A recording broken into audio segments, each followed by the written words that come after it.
हाँ तो बच्चों, ये 10th क्लास की नेक्स्ट वीडियो है। इस वीडियो के अंदर हम रासायनिक अभिक्रियाओं के जो प्रकार हैं उनके बारे में पढ़ेंगे। आशा करता हूँ कि आप बिल्कुल ध्यान से पढ़ रहे होंगे। आपको कोई प्रॉब्लम आ रही होगी तो आप वो मेरे साथ शेयर ज़रूर करेंगे। तो रासायनिक अभिक्रियाएँ वैसे तो विभिन्न प्रकार की होती हैं, जैसे संयोजन अभिक्रिया है, वियोजन अभिक्रिया है, ऊष्माक्षेपी, ऊष्मा अशोषी रासायनिक अभिक्रिया, विस्थापन अभिक्रिया, द्वितीय विस्थापन अभिक्रिया और रिडॉक्स रिएक्शन भी हैं आपके चैप्टर के अंदर। लेकिन सबसे पहले हम संयोजन अभिक्रिया के बारे में पढ़ेंगे। संयोजन अभिक्रिया की जो परिभाषा है उससे पहले हम कुछ बातें थोड़ा सा रिवाइज करते हैं जो हमने पहले पढ़ी थी। जैसे यहाँ पे कार्बन और ऑक्सीजन अभिक्रिया की तो हमको क्या बोलते हैं, अभिकारक। और इन्होंने जो मिलकर एक यौगिक बनाया उसे हम क्या बोलेंगे, उत्पाद। ये बात मैं आपको पहले बता चुका हूँ अभिकारक और उत्पाद के बारे में, लेकिन क्योंकि संयोजन अभिक्रिया की जो परिभाषा है वो इस बात से जुड़ी हुई है, इसीलिए मैं आपको थोड़ा सा रिवाइज करा रहा हूँ। विसंयोजन अभिक्रिया क्या होती है? वह अभिक्रिया जिसमें दो या दो से अधिक अभिकारक मिलकर, बेटा ध्यान से सुनना, वह अभिक्रिया जिसमें दो या दो से अधिक अभिकारक मिलकर एक नया उत्पाद बनाते हैं। वह अभिक्रिया जिसमें दो या दो से अधिक अभिकारक मिलकर एक नया उत्पाद बनाते हैं, उस अभिक्रिया को रासायनिक अभिक्रिया मतलब संयोजन रासायनिक अभिक्रिया कहते हैं। दोबारा से, वह अभिक्रिया जिसमें दो या दो से अधिक अभिकारक मिलकर एक नया उत्पाद बनाते हैं उसे संयोजन अभिक्रिया कहा जाता है। यहाँ मैंने कुछ एग्जाम्पल लिखे हैं, जैसे कार्बन और ऑक्सीजन ने आपस में अभिक्रिया की, कार्बन डाइऑक्साइड बनाया। मैग्नीशियम और ऑक्सीजन आपस में अभिक्रिया की तो मैग्नीशियम ऑक्साइड बनाया। कैल्शियम ऑक्साइड, जिसका नाम साधारण नाम हम बोल सकते हैं बिना बुझा चूना, जब उसको जल में डालते हैं तो कैल्शियम हाइड्रोक्साइड, जिसे हम बुझा हुआ चूना ही बोल देते हैं, और उसमें ऊष्मा उत्पन्न होती है।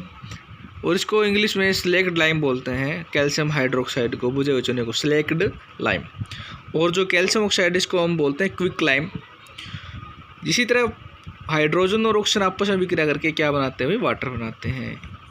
होता क्या है, अलग अलग अभिक्रियाएं हैं, इन सब अभिक्रियाओं में एक उत्पाद बन रहा है तो इन्हें हम संयोजन अभिक्रिया कहते हैं। हाँ, कुछ ऐसा है भी, कुछ अभिक्रियाओं में ऊष्मा उत्पन्न होती है, कुछ में नहीं होती, इसलिए सभी अभिक्रियाएं ऊष्माक्षेपी अभिक्रियाओं में नहीं आएंगी।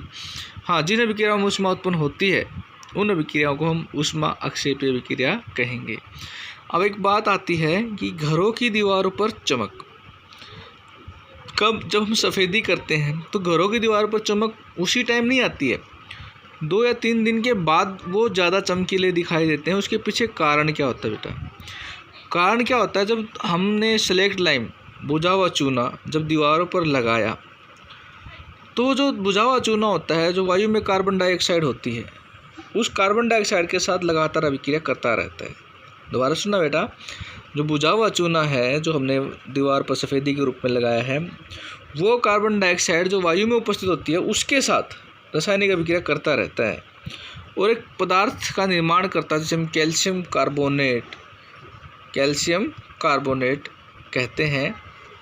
और साथ में क्या, वाटर। पानी तो भाप के रूप में, जलवाष्प के रूप में वायुमंडल में चला जाता है, लेकिन वहाँ पर जो पदार्थ रह जाता है वो कैल्शियम कार्बोनेट है। वो कैल्शियम कार्बोनेट बेटा संगमरमर के पत्थरों में और में मिलता है, और इसी कारण 2 या 3 दिन के बाद, क्योंकि ये सारी प्रक्रिया लगने में 2 या 3 दिन लग जाते हैं प्रक्रिया पूरी होने में, इसलिए 2 या 3 दिन के बाद दीवार पर चमक उत्पन्न होती है।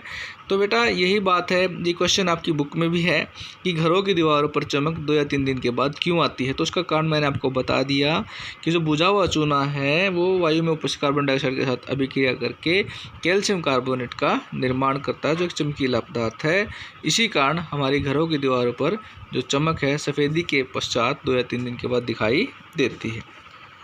उसके बाद ऊष्मा अक्षेपी या एक्सोथर्मिक रिएक्शंस। ऊष्मा अक्षेपी, एक्सो का मतलब होता है आउट, आउट का मतलब बाहर, और थर्म का मतलब होता है हीट, हीट का मतलब ऊष्मा। मतलब वह अभिक्रिया, वह रासायनिक अभिक्रिया जिसमें ऊष्मा उत्पन्न होती है। इसके कुछ एग्जाम्पल मैंने आपको दिखाए हैं, जैसे मीथेन है CH4, इसको मीथेन बोलते हैं। और यह जब ऑक्सीजन में जलती है तो कार्बन डाइऑक्साइड और वाटर उत्पन्न करती है, पानी उत्पन्न करती है, साथ में ऊर्जा भी निकलती है। और बेटा एक बात और बताता हूँ, कोई भी यौगिक है, अगर उसको हम जला रहे हैं, उसकी ऑक्सीजन के साथ अभिक्रिया करा रहे हैं, उसमें सिर्फ कार्बन है, हाइड्रोजन है और ऑक्सीजन है।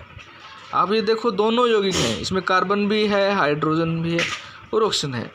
आप अगर देखते हो इनके उत्पाद तो कार्बन डाइऑक्साइड और पानी बन रहा है, साथ में क्या निकल रही है, ऊर्जा।